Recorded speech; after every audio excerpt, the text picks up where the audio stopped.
Let's start at the very beginning. That's a very good place to start, according to Julie Andrews.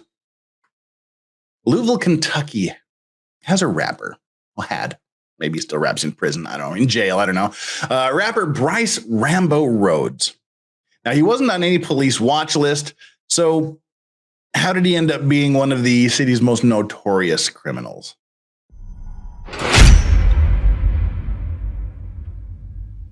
Just having done the research I've been doing for the past little while on the guy, allegedly doesn't roll off my tongue very well with this guy, but I'm going to try my best because right now it is just allegations. He was on probation for domestic assault for incidents in 2013 and 2014. You know, that's all too common. Not a major thing. That's not going to raise any red flags and put you on a watch list or something like that. So he's got a few domestic assault charges from 2013, 2014 that he's on probation for.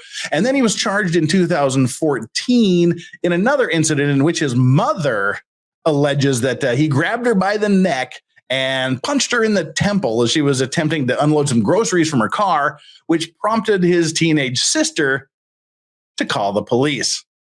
So 2014, his sister calls the police because he's allegedly punching his mother in the side of the head while she's trying to take the groceries in. These were the kind of things that he's been arrested for, and he's been flying under the police radar for quite a while, which is, all too common. As I said, when you get involved in the domestic charges, things like that, you're just kind of there. You're not really high up on their watch list. And he made some very unremarkable rap videos. And by unremarkable, I mean really bad.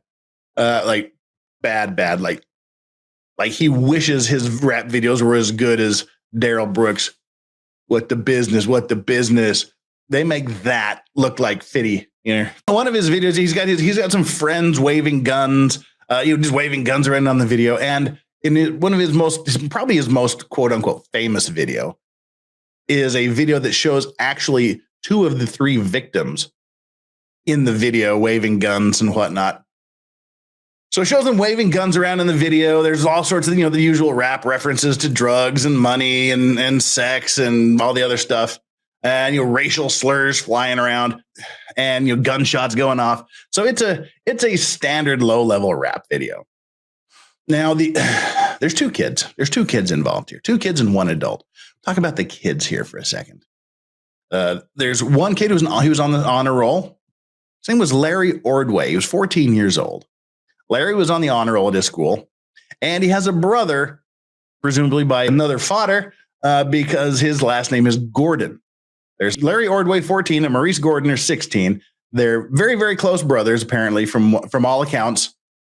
And as I mentioned, they're featured in one of his videos holding guns. They were very, very close to Rhodes. And Brice Rambo Rhodes, he's the defendant in this. The 2 kids were quite close to Rhodes. He was sort of acting as the father figure for them. He would take them out, do things with them, ride around in the car, again, put him in the videos. They'd stay with him for a couple days, just kind of your normal guy hanging out with some teenage kids in the hood. And he kind of sold them on this fantasy of becoming famous. Be in my videos, be in my rap videos. I'll make you famous. You'll be the talk of the town. You'll be the cream of the crop here in Louisville. And he would buy them food. He'd buy them clothes and take them where they need to go. Sort of, as I said, standing in as a surrogate father to these kids. So they became very, very close to him. And the mother, she apparently didn't suspect anything from him. She didn't think anything was particularly wrong with him. Well, that was until it was too late. On May 4th, 2016.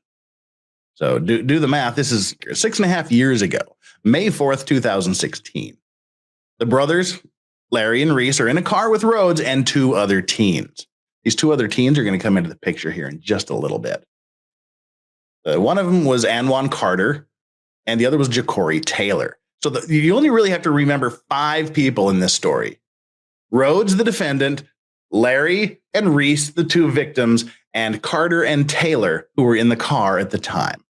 So they're on the car. All 5 of these guys are in the car. They're in Rhodes' car driving around town. Rhodes spots a guy named Christopher Jones, who was 40 years old, and Rhodes believed that Jones was a member of a gang or a rival gang with a hit out on him. So what he wanted to do is he wanted to cash in on the hit money.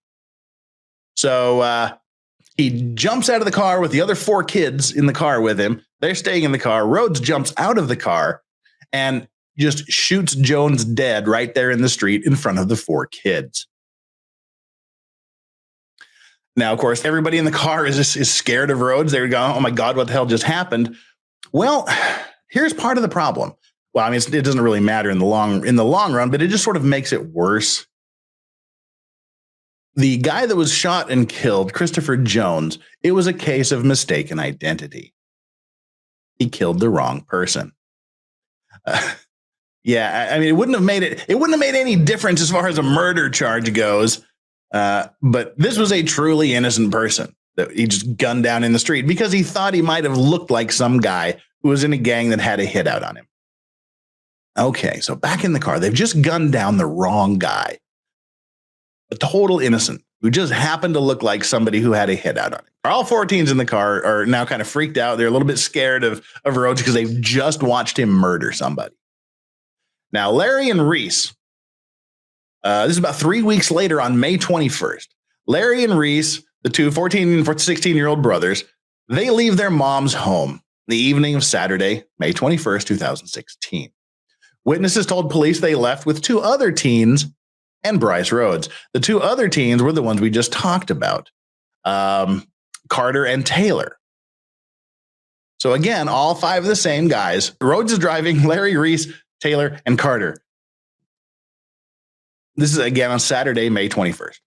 They said they left with Brice Rhodes, who's described as being 6 foot 2 inches tall, 6 foot tallish, 200 pounds, with face, neck, arm, and chest tattoos. Again, this is not legal advice. It's just practical thinking. If you're going to go out and do something, it's probably best not to have amazingly identifying tattoos all over you. Hand, face, neck tattoos sort of seem to stand out. And he had them all. He had all the tattoos. So all 5 of them drive away from Larry and Reese's house. Larry and Reese's mother don't hear from them for a couple of days. She doesn't hear from them for a couple of days, but that's not uncommon when they're hanging around 1, 2, sometimes 3 days, several days. But, they always have a good time. Larry was still on the honor roll at the school, so he was still getting his homework done, still doing things. So it wasn't a big problem. She wasn't overly worried when they didn't come home on the night of Saturday, May 21st, 2016. But we'll get back to that. So what happens? Allegedly, according to police, witnesses, and snitches, they left Larry and Reese's house. They went back to Rhodes' apartment. And one of the boys, Reese, he was the 16-year-old, got into a fight with Taylor, one of the other kids. And Reese pulls out a knife. And Rhodes comes in, snatches the knife away from Reese, and smacks him with it. Then Rhodes, he grabs a belt and ties up the brothers, sticking 14-year-old Larry in a bathroom while forcing a crying 16-year-old Reese to his knees, forcing him to ask for forgiveness, to beg for forgiveness, to beg for his life. Now, while Taylor and Carter, the other 2 kids, are watching, Rhodes stuffs a rag into 16-year-old Reese's mouth, pulls a ski mask down over his head, lays him on a quilt on the living room's carpeted floor, and then stabs him repeatedly, over and over and over and over again. Then he brings his 14-year-old brother Larry out. His face is covered with a ski mask. His mouth is gagged, just like his brother. Rhodes then threatens the other 2 teens, Taylor and Carter, into stabbing the 2 brothers. One of them stabbed the already stabbed repeatedly Reese, and the other one stabbed Larry. Then Rhodes proceeded to finish off Larry by stabbing him repeatedly and repeated, just over and over and over again. Then, after he has allegedly killed these two boys and had their best friends stab them each once, why would he do that? So they're in on the murder too. They've stabbed the kid, so he's pulled them into the murder scene. After all of this goes down, after these two kids have been forced to stab their best friends, after they've watched their two best friends get murdered in front of them, then Rhodes puts the bodies into some crates, and the two teens help him load the bodies into a car. Rhodes drives down to an overgrown grassy lot just by some abandoned house on the west side of town, puts them in a dumpster, and torches them, sets the bodies on fire. While Rhodes was going out and burning the bodies of Reese and Larry, Carter and Taylor, they had to stay back at the house. They had to stay back at the apartment, mopping up the floors, mopping up the blood, cleaning up the evidence with mops and scrub brushes and bleach. And then after Rhodes comes back from disposing the bodies, he does what any good friend would do. He goes and he takes them out to dinner and buys them something to eat. And then he drives them home. Now, a medical examiner later found that Reese had been stabbed, the 16-year-old who was stabbed first. He'd been stabbed more than a dozen times. And Larry, the 14-year-old, the younger brother, he'd been stabbed more than 20 times. And charred remnants of the white T-shirt and blood-stained boxers sticking to burnt hunks of meat were found in the dumpster. And what happened was the bodies were found a day later. Is in the backyard of this abandoned house. They'd been beaten and stabbed to death. Their killer had attempted to burn the body, and I believe a girl found them and told her mother, and the mother called 911. And what they say is Rhodes had began to fear that everybody would snitch.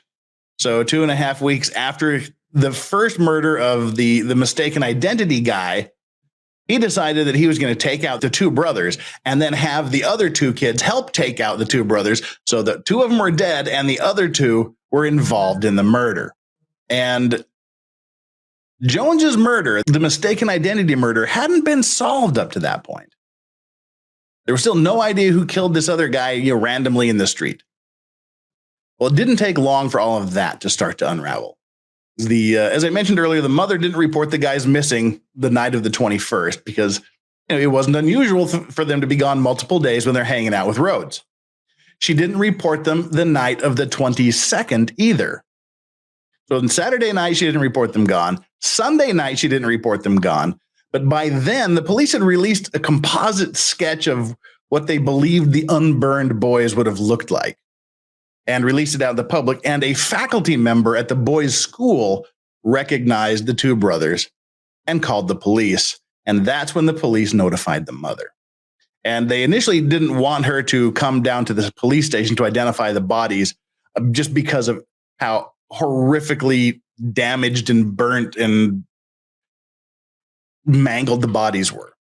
They wanted someone else to do it, but the mother went down there.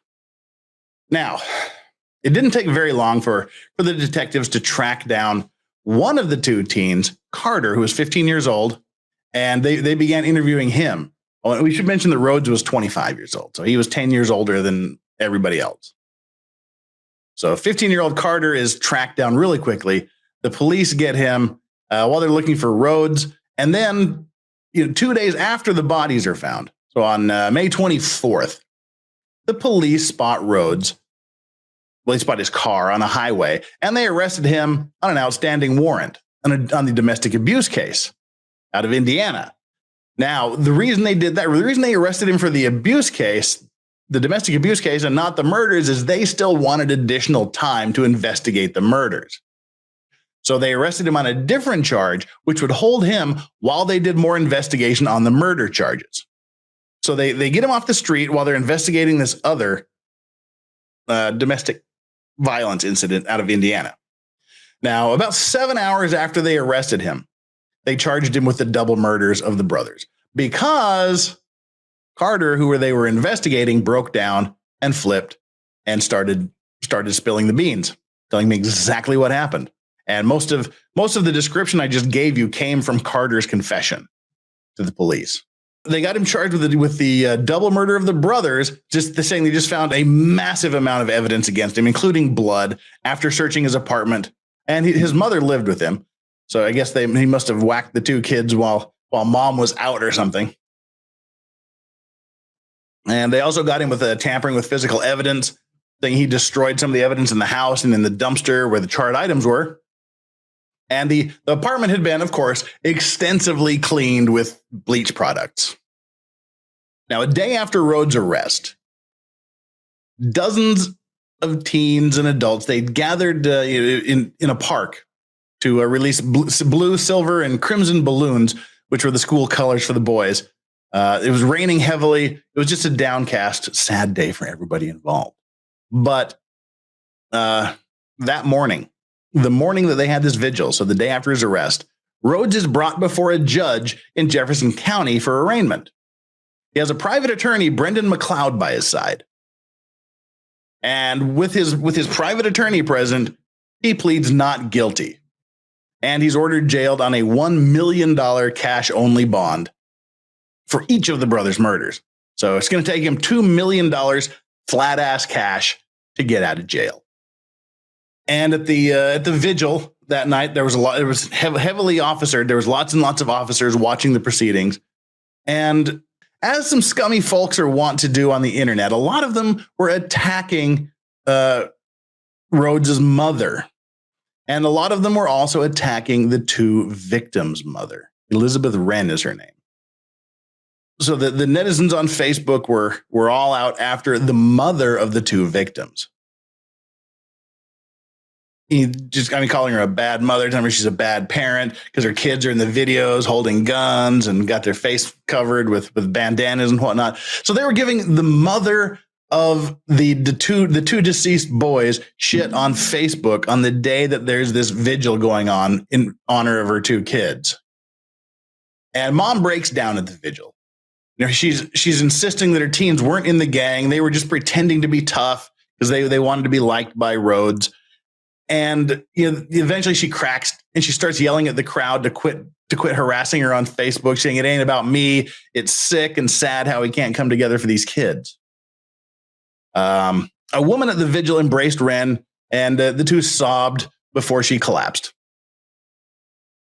And later that week, the family had intended on celebrating the brothers finishing middle school.